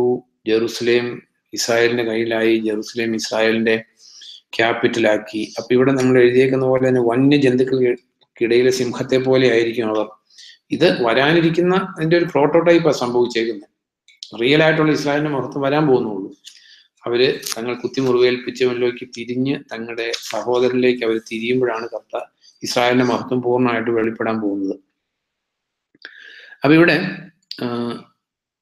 ഈ അന്തിക്രിസ്തുവിന്റെ അല്ലെങ്കിൽ അസീറിയയെ ഈ ഇസ്രായേൽ തോൽപ്പിക്കുന്നതിനെ കുറിച്ച് എഴുതിയേക്കുന്നത്, നമ്മുടെ അതിർത്തിക്കുള്ളിൽ പാദം ഉറപ്പിക്കുമ്പോൾ, അസീറിയ നമ്മുടെ അതിർത്തിക്കുള്ളിൽ പാദം ഉറപ്പിക്കുമ്പോൾ അവൻ അവരിൽ നിന്ന് നമ്മെ രക്ഷിക്കും. നമ്മുടെ ജീവിതത്തിൽ നമ്മൾ ചിന്തിച്ചതെന്നെല്ലാം മനസ്സിലാക്കേണ്ടത്, നമ്മുടെ ജീവിതത്തിന്റെ ആകെത്തുക എന്ന് പറയുന്നത് the fear of the Lord. കർത്താവിന് ഭയപ്പെടുന്നവർക്ക് ഒരു നന്മയ്ക്കും കുറവുണ്ടാകില്ല. കർത്താവിനെ ഇവിടെ നമ്മൾ വായിച്ചേക്കുന്ന പോലെ തന്നെ ഭരണം അവൻ്റെ ഷോൾഡറിലായിരിക്കും. അപ്പം കർത്താവിൻ്റെ ചുമലിൽ ഭരണമായിരിക്കുന്നത് നമ്മുടെ ജീവിതത്തിൻ്റെ ഭരണം കർത്താവിനെ ഏൽപ്പിച്ചിട്ടുണ്ടെങ്കിൽ അവൻ നമ്മുടെ ജീവിതത്തിൻ്റെ സമാധാനമായിരിക്കും, ഭരണം ഏറ്റെടുക്കും. അവൻ പച്ചപ്പുൽ പുറങ്ങളിലേക്ക് നമ്മളെ നയിക്കും. അപ്പൊ ഈ മീഖയുടെ പുസ്തകം 5-ാം അധ്യായത്തിൽ ഇവിടെ എഴുതിയേക്കുന്ന ആദ്യം സിദക്കിയയുടെ കാര്യം എഴുതിയിട്ട് ഇമ്മീഡിയറ്റ്ലി സിദക്കിയയിലെ രാജ്യം നഷ്ടപ്പെട്ടു. പിന്നീട് വരുന്ന രാജാവിനെ കുറിച്ച് എഴുതിയേക്കുന്നത് അവന്റെ ആരംഭം അനാദിയിലുള്ളതാണ്. നമുക്കറിയാം അവൻ പണ്ടേ ഉത്ഭവിച്ചവൻ എഴുതിയിരിക്കുന്നതുകൊണ്ട് ദൈവത്തിന് മാത്രമേ ആദിയും അന്തവും ഇല്ലാത്തുള്ളൂ. പണ്ട് ജീവിച്ചിരുന്ന ഒരു മനുഷ്യൻ ഇവിടെ വന്ന് ജീവിക്കുക മനുഷ്യനെ സംബന്ധിച്ച് അസാധ്യമാണ്. അതുകൊണ്ടാണ് നമ്മൾ കർത്താവിന്റെ ജീവിതം എടുക്കുമ്പോൾ യോഹന്നാന്റെ സുവിശേഷത്തിൽ നമ്മൾ വായിച്ചു, ആദിയിൽ വചനം ഉണ്ടായിരുന്നു, വചനം ദൈവത്തോടു കൂടെ ആയിരുന്നു, വചനം ദൈവമായിരുന്നു, ആ വചനം ജഡമെടുത്ത് നമ്മുടെ ഇടയിൽ വസിച്ചു. അതായിരുന്നു കർത്താവായ യേശു ക്രിസ്തു. അപ്പൊ കർത്താവ് തൻ്റെ പുരാതന കാലത്തെ ഉത്ഭവിച്ചവൻ. അതാണ് ജോൺ ചാപ്റ്റർ 8 നമ്മൾ വായിക്കുന്നുണ്ട്. കർത്താവ് പറയുന്നു, അബ്രാഹാം എൻ്റെ ദിനം കാണാമെന്നോർത്ത് സന്തോഷിച്ചു, അവനത് കാണുകയും ചെയ്തു. അപ്പൊ അവര് ചോദിക്കുന്നു, നീ 50 വയസ്സ് പോലും ആയിട്ടില്ലാത്ത നീ അബ്രാഹത്തിന് മുമ്പുണ്ടോ? John chapter 8. അപ്പൊ ഈ മീഖ പ്രവചനത്തിൽ പറഞ്ഞിരിക്കുന്ന ഈ മുന്നമേ ഉത്ഭവിച്ചവൻ നമ്മുടെ കർത്താവാണെന്നുള്ളതിന്റെ തെളിവ് നമ്മൾ എല്ലാവരും അറിഞ്ഞിരിക്കേണ്ട. ആരെങ്കിലും ചോദിച്ചാൽ നമുക്ക് പ്രതിവാദം അല്ലെങ്കിൽ പറഞ്ഞു കൊടുക്കാൻ ബാധ്യസ്ഥരാ. ജോൺ ചാപ്റ്റർ 5-ന്റെ 8 യേശു മറുപടി പറഞ്ഞു, ഞാൻ സ്വയം മഹത്വപ്പെടുത്തുന്നെങ്കിൽ എൻ്റെ മഹത്വം ഒന്നുമല്ല, എൻ്റെ പിതാവാണ് എന്നെ മഹത്വപ്പെടുത്തുന്നത്. ഞങ്ങളുടെ ദൈവം എന്ന് നിങ്ങൾ വിളിക്കുന്നവൻ. ഇപ്പൊ കർത്താവ് പറയുവാണ്, എൻ്റെ ഞങ്ങളുടെ ദൈവം എന്ന് യഹൂദരോട് പറയും, ഞങ്ങളുടെ ദൈവം എന്ന് നിങ്ങൾ വിളിക്കുന്ന പിതാവാണ് എന്നെ മഹത്വപ്പെടുത്തുന്നത്. എന്നാൽ നിങ്ങൾ അവനെ അറിഞ്ഞിട്ടില്ല, ഞാനും അവനെ അറിയുന്നു.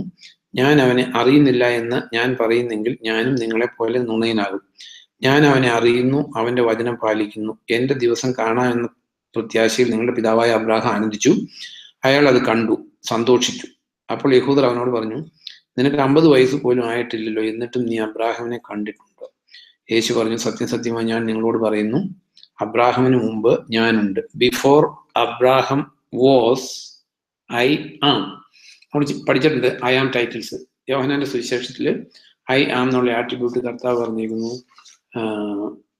മോശ ഈജിപ്തിലോട്ട് പോയപ്പോ എന്റെ പേരെന്ത്, ദൈവത്തിന്റെ പേരെന്തെന്ന് ചോദിച്ചാൽ I am who I am എന്ന് പറയുന്ന ദൈവം പറഞ്ഞു. അത് ഐ ആം എന്നുള്ളത് എന്നും പ്രസന്റ് ആയിരിക്കുന്നു, ഒരിക്കലും പാസ്റ്റ് അല്ല, ഒരിക്കലും ഫ്യൂച്ചർ അല്ല, എന്നും പ്രസന്റ് ആയിരിക്കുന്നു. I am who I am. അപ്പൊ ഇവിടെ ഇത് കേട്ടപ്പോൾ അവർക്ക് മനസ്സിലായി. യഹൂദർക്കും നമ്മളെക്കാൾ കൂടുതൽ പെട്ടെന്ന് കാര്യം മനസ്സിലാവും. യേശു പറഞ്ഞു, സത്യസത്യമായി ഞാൻ നിങ്ങളോട് പറയുന്നു, അബ്രാഹാമിന് മുമ്പ് ഞാനുണ്ട്. അപ്പോൾ അവർ അവനെ എറിയാൻ കല്ലെടുത്തു. യേശുവാട്ടെ മറവിൽ ദേവാലയത്തിൽ നിന്ന് പുറത്തു കടന്നു. അവർ കല്ലെടുക്കാൻ കാരണം ദൈവദൂഷണമാണ്, ബ്ലാസ്ഫമിയാണ്. അതായത് തന്നെ ദൈവമാക്കി. ഈ ജോൺ ചാപ്റ്റർ 5 നമ്മൾ ചിന്തിക്കുന്നത് മീഖായി പറഞ്ഞിരിക്കുന്ന പുരാതന കാലത്തെ ഉത്ഭവിച്ചവനായിരുന്നു അവൻ നമ്മുടെ ദൈവമായിട്ടിവിടെ വന്നു. കർത്താവിനെ നമ്മൾ അറിയുന്നു, കർത്താവ് നമ്മുടേതാണ്, നമ്മൾ കർത്താവിൻ്റെതാണ്. പൗലോസ് പറയുന്ന പോലെ അവൻ എന്നെ അവന്റെ സ്വന്തമാക്കിയിരിക്കുന്നു. 5-ാം അധ്യായത്തിൽ അതിന്റെ 14 തുടങ്ങി വായിക്കുമ്പോൾ, പിന്നീട് യേശു അയാളെ ദേവാലയത്തിൽ വെച്ച് കണ്ടു. അവൻ അയാളോട് പറഞ്ഞു, നോക്കൂ, നീ സുഖം പ്രാപിച്ചിരിക്കുന്നു, കൂടുതൽ അനർത്ഥം നിനക്ക് ഉണ്ടാകാതിരിക്കാൻ ഇനി പാപം ചെയ്യരുത്. ആ മനുഷ്യൻ പോയി തന്നെ സുഖപ്പെടുത്തിയത് യേശു ആണെന്ന് യഹൂദരോട് പറഞ്ഞു. ഇതുകൊണ്ടാണ് യഹൂദർ യേശുവിനെ പീഡിപ്പിച്ചത്. അവൻ ഇത് ചെയ്തത് ശാബത്തിലാണല്ലോ.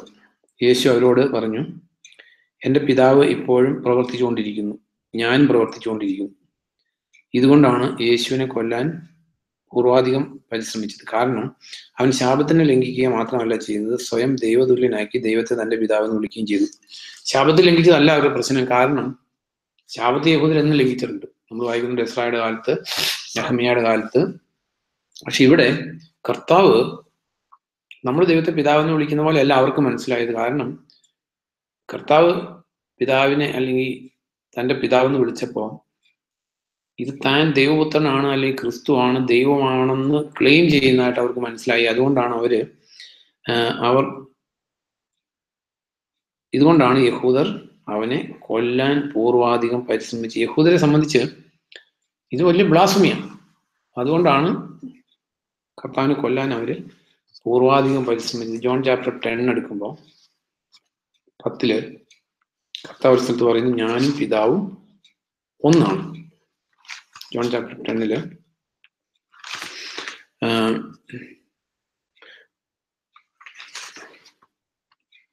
നമ്മളിങ്ങനെ വായിക്കുന്നത്, അവയെ എനിക്ക് തന്ന എൻ്റെ പിതാവ് എല്ലാവരെക്കാളും വലിയവനാണ്. പിതാവിൻ്റെ കയ്യിൽ നിന്ന് അവയെ അപഹരിക്കാൻ ആർക്കും സാധ്യമല്ല. ഞാനും പിതാവും ഒന്നാണ്. യഹൂദർ അവനെ എറിയാൻ വീണ്ടും കല്ലെടുത്തു. ഞാനും പിതാവ് ഒന്നാണെന്ന് പറഞ്ഞേക്കുന്നത് നമ്മളിപ്പം ഞാനും എൻ്റെ ദൈവം ഒന്നാണെന്ന് പറയുന്ന അർത്ഥത്തിലല്ല. കാരണം അത് കേട്ടപ്പോൾ അവർക്ക് മനസ്സിലായി ഇത് തിരുവെഴുത്തുകളിൽ പ്രതീക്ഷിക്കപ്പെട്ടിരിക്കുന്ന കർത്താവായി മീൻസ് അവരുടെ മിശിഹ അല്ലെങ്കിൽ ക്രിസ്തുവാണ് എന്നാണ് കർത്താവ് ക്ലെയിം ചെയ്യുന്നത്. അവരെ സംബന്ധിച്ച് ഒരു തച്ചൻ്റെ മോൻ, സാധാരണക്കാരൻ്റെ മകൻ, ഇവര് ഒരു രാജാവിനെ പ്രതീക്ഷിച്ചിരിക്കുമ്പോൾ അല്ലെങ്കിൽ റോമൻ ഭരണത്തിൽ നിന്ന് ഇവരെ വിടുവിക്കാനിരിക്കുന്ന ഭൗതിക രക്ഷകനെ കാത്തിരിക്കുമ്പോൾ ഈ കർത്താവ് അല്ലെങ്കിൽ ലോകത്തിൽ ഒന്നും അല്ലാത്ത കർത്താവ് പിതാവ് അല്ലെങ്കിൽ ക്രിസ്തുവാണെന്ന് അവകാശപ്പെട്ടപ്പോൾ അവര് യഹൂദർ അവനെ എറിയാൻ വീണ്ടും കല്ലെടുത്തു. യേശു അവരോട് പറഞ്ഞു, പിതാവിൽ നിന്നുള്ള പല നല്ല പ്രവൃത്തികളും ഞാൻ കാണിച്ചു തന്നു. അവയിൽ ഏത് പ്രവൃത്തി നിമിത്തമാണ് നിങ്ങൾ എന്നെ കല്ലെറിയുന്നത്? യഹൂദർ മറുപടി പറഞ്ഞു, ആ നല്ല പ്രവൃത്തി മൂലമല്ല ഞങ്ങൾ നിന്നെ കല്ലെറിയുന്നത്, ദൈവദൂഷണം നിമിത്തമാണ്. കാരണം വെറും മനുഷ്യനായിരിക്കെ നീ നിന്നെ തന്നെ ദൈവമാക്കുന്നു. യേശു അവരോട് പറഞ്ഞു, നിങ്ങൾ ദേവന്മാരാണെന്ന് ഞാൻ പറഞ്ഞു എന്ന് നിങ്ങളുടെ നിയമത്തിൽ എഴുതപ്പെട്ടിട്ടില്ലേ? ദൈവത്തിന്റെ വചനം ലഭിച്ചവരെ അവർ ദേവന്മാർ എന്ന് വിളിച്ചെങ്കിൽ വിശുദ്ധ ലിഖിതം അലംഘ്യമാണ്. ഞാൻ ദൈവപുത്രനാണ് എന്ന് പറഞ്ഞതുകൊണ്ട് പിതാവ് അഭിഷേകം ചെയ്ത് ലോകത്തിലേക്ക് അയച്ച എന്നെ പറ്റി നീ ദൈവദൂഷണം നടത്തുന്നു എന്ന് നിങ്ങൾ പറയുന്നുവോ? അപ്പൊ ഇവിടെ എഴുതിയിരിക്കുന്നത് കർത്താവ് പറയുന്നൊരു വാക്കാണ്, വിശുദ്ധ ലിഖിതം അലംഘ്യമാണ്. തിരുവഴുത്തിലൊരു കാര്യം പറഞ്ഞിട്ടുണ്ടെങ്കിൽ നമ്മൾ ഇഷ്ടം പോലെ വ്യാഖ്യാനിക്കാനുള്ളതല്ല. അങ്ങനെ നമ്മൾ ചെയ്യുന്നെങ്കിൽ only one reason, you don't have any fear of Lord. ദൈവഭയമില്ല. ദൈവത്തെ ഭയമില്ലാത്തതുകൊണ്ട് അത് ചെയ്തുകൊണ്ടിരിക്കുന്നത്. ദൈവത്തെ ഭയപ്പെടാത്ത മനുഷ്യന് ദൈവത്തിൽ നിന്നൊന്നും പ്രാപിക്കാൻ പറ്റത്തില്ല. ദൈവമായിട്ട് ഒരു സഹവർത്തിത്വം ഇല്ല. അപ്പൊ ഇവിടെ നമ്മൾ കണ്ടത് ഗലാത്യ ലേഖനം 4 എടുക്കുമ്പോൾ ഏദനിൽ ദൈവം നൽകിയ വാഗ്ദത്തം കർത്താവായ യേശു ക്രിസ്തുവിൽ നിറവേറിയതിനെ കുറിച്ച് എഴുതിയേക്കുന്ന ഏകലേഖനം ഇതാണ്. ഏകലേഖനം മീൻസ് ആ സ്ത്രീയുടെ സന്തതി എന്നുള്ളത് ഗലേഷ്യൻസ് 4 നമ്മളിങ്ങനെ വായിക്കുന്നത്, എങ്കിലും കാലത്തിന്റെ തികവിൽ ദൈവം സ്വപുത്രനെ സ്ത്രീയിൽ നിന്ന് ജനിച്ചവനായി നിയമത്തിന് കീഴിലുള്ളവനായി അയച്ചു. കാലത്തിന്റെ തികവിൽ ദൈവം കർത്താവിനെ സ്ത്രീയിൽ നിന്ന് ജനിച്ചവനായിട്ട് അയച്ചു. അതുകൊണ്ട് ബാക്കി സ്ത്രീയിൽ നിന്ന് ജനിക്കാത്ത ഏതെങ്കിലും മനുഷ്യരുണ്ടോ? ഇല്ല. അത് മാത്രമേ ഉള്ളൂ സ്ത്രീയിൽ നിന്ന് ജനിക്കാത്ത. ഇത് സെയിം ടൈം ഈ എഴുതിയേക്കുന്നതിന്റെ അർത്ഥം ബാക്കിയുള്ളവർ സ്ത്രീയിൽ നിന്ന് ജനിച്ചില്ല എന്നുള്ള അർത്ഥത്തിലല്ല. ഏദനിൽ നമ്മൾ വായിക്കുന്ന 3-ാം അധ്യായത്തിൽ സ്ത്രീയുടെ സന്തതി നിന്റെ അതിനുള്ള കണക്ഷൻ. ഇപ്പൊ നമ്മള് ഈ മീഖാ പ്രവചനത്തിൽ നിന്ന് ഇത്രയേറെ റിച്ച് ആയിട്ടുള്ള ഒരു ബുക്കാണ് മീഖാ. ഇതിൽ പറഞ്ഞേക്കുന്നത് 3:15 തുടങ്ങി നീയും സ്ത്രീയും തമ്മിലും നിന്റെ സന്തതിയും സ്ത്രീയുടെ സന്തതിയും തമ്മിലും ശത്രുത ഞാൻ ഉളവാക്കും. അവൻ സ്ത്രീയുടെ സന്തതി നിന്റെ തല ചതയ്ക്കും, നീ അവന്റെ കുതികാലിൽ കൊത്തും. അപ്പൊ ഇതില് സ്ത്രീയുടെ സന്തതി ആയിട്ട് കർത്താവ് വന്ന് നിന്റെ തല തകർക്കും. പിശാച്, നമ്മളതാ കൊളോഷ്യൻസിൽ വായിക്കുന്നത്, തന്റെ ക്രൂശിലെ മരണത്താൽ ശത്രുവിനെ നശിപ്പിച്ച് പരസ്യ പരിഹാസ വിഷയമാക്കി. അതുകൊണ്ടാണ് സ്ത്രീയുടെ സന്തതി എന്ന് എഴുതിയിരിക്കുന്നത്. അപ്പൊ നമ്മളെ സംബന്ധിച്ച് നമ്മളിന്ന് ചിന്തിച്ചത് ഈ മീഖാ പ്രവചനം 5-ാം അധ്യായത്തിൽ പറഞ്ഞേക്കുന്ന ആ സന്തതി ഐസയെ പറഞ്ഞേക്കുന്ന സന്തതിയാണ്, ഏതെല്ലാം വാഗ്ദത്തമാണ്. ഇതിനെല്ലാം നിദാനമായിരിക്കുന്ന മീഖായുടെ പ്രവചനത്തിൽ പറഞ്ഞേക്കുവാണ്, എൻ്റെ ജനം അല്ലെങ്കിൽ ജനം ദൈവത്തെ ഭയപ്പെടേണ്ടതിന് കർത്താവിന്റെ ശബ്ദം പട്ടണത്തോട് വിളിച്ചു പറയുന്നത്. അപ്പൊ നമ്മുടെ ജീവിതത്തിൽ we have to grow in the fear of the Lord. Fear of the Lord is the beginning of the wisdom. പിന്നെ fear of the Lord will lead to life. And അതുള്ളവൻ സംതൃപ്തനായിട്ട് നിലകൊള്ളും. അപ്പൊ നമ്മുടെ ജീവിതത്തിൽ ഏതെങ്കിലും കാര്യത്തെക്കുറിച്ച് അൺസാറ്റിസ്ഫാക്ഷൻ ഉണ്ടെങ്കിൽ, അസംതൃപ്തി ഉണ്ടെങ്കിൽ, you have to grow in the fear of the Lord. It will lead to life. It will give satisfaction. And no calamity will follow this one. അപ്പൊ നമ്മളെ സംബന്ധിച്ച് let the government of our life be upon his shoulders. നമ്മുടെ ജീവിതത്തിന്റെ കാര്യങ്ങൾ അവിടെ നിന്ന് തീരുമാനിക്കട്ടെ, അവിടെ നിന്ന് നമ്മുടെ ജീവിതത്തെ ഭരിക്കട്ടെ, അവിടെ നിന്ന് നമ്മുടെ ജീവിതത്തെ നയിക്കട്ടെ. അപ്പൊ നമ്മുടെ ജീവിതത്തിൽ എല്ലാ നന്മയും എല്ലാ ഐശ്വര്യവും ഉണ്ടാവും. പ്രാർത്ഥിക്കാം.